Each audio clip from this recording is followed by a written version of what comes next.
کیا. جب بھی فرعون کا سر اٹھا تو کوئی موسیٰ پیدا ہوا. قبائل عرب میں ارتداد کی آگ لگی تو ابو بکر صدیق رضی اللہ عنہ نے اسے ٹھنڈا کیا.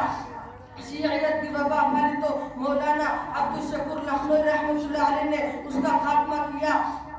صلیبی جنگوں کے طوفان آیا تو صلاح الدین ایوبی نے اس کا رخ موڑا. قادیانیت کا فتنہ ہوا تو مولانا علی مونگیری رحمۃ اللہ علیہ اور علامہ کشمیری رحمۃ اللہ علیہ نے اسے للکار بگایا. مگر آج پوری دنیا کے مسلمان ایک مغربی فرعون کے فتنے میں مبتلا ہے جو ماضی کے تمام شرور و فتن سے بدرجہ خطرناک ہے، لیکن اس کی سرکوبی کے لیے ہمیں کوئی موسیٰ نظر نہیں آتا.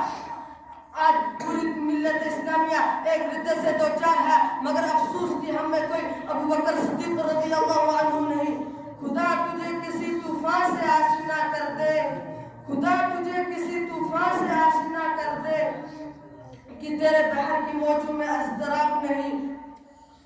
گلشن اسلام کے شگفتہ پھولوں مفکرین اسلام نے لکھا ہے کہ ملت اسلامیہ کے جائزے سے پتہ چلتا ہے کہ رسول اکرم صلی اللہ علیہ وسلم کی امت پر ہونے والے حملوں میں سب سے بہترین حملہ جو ہے وہ مغربی افکار و نظریات اور یورپی تعلیم و تہذیب کا حملہ ہے. جتنا نقصان اس سے اسلام کو ہو رہا ہے اتنا نقصان کسی فتنے سے نہیں ہوا ہے، کیونکہ صلیبی جنگوں کے تھپیڑے جس کو جان پر لگتے تھے، صلیبی جنگوں کی تلوار جس کو جان پر لگتی تھی، لیکن مغربی تعلیم و تہذیب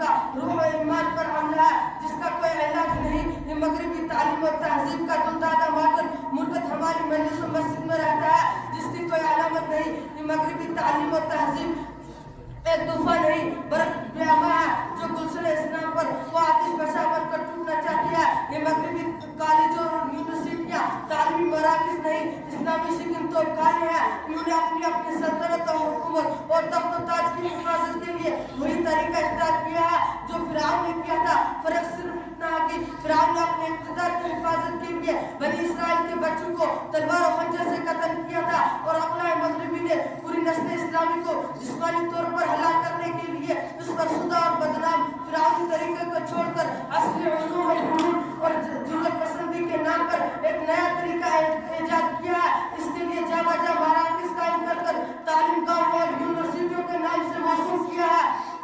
ان اداروں میں ایسا نظام تعلیم ہے جو نظام تعلیم نہیں، نسل کشی کی ایک سنگین تحریک ہے. اکبر الہ آبادی مرحوم نے اس سنجیدہ تعلیمی حقیقت کو کیا خود کہا ہے. یوں قتل سے بچوں کے وہ بدنام نہ ہوتا، یوں قتل سے بچوں کے وہ بدنام نہ ہوتا. افسوس کی فرعون کو کالج کی نہ سوجی.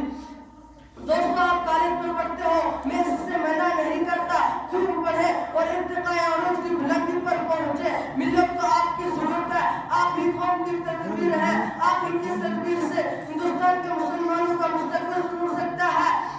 ان کی سیادت و قیادت اور تجارت کا مسئلہ حل ہو سکتا ہے. آپ بھی غیروں کی زبان جان کر خارجی فتنوں سے اسلام کی حفاظت کر سکتے ہیں. دین اسلام کی ترجمانی اور اس کی اشاعت کا فریضہ انجام دے سکتے ہیں.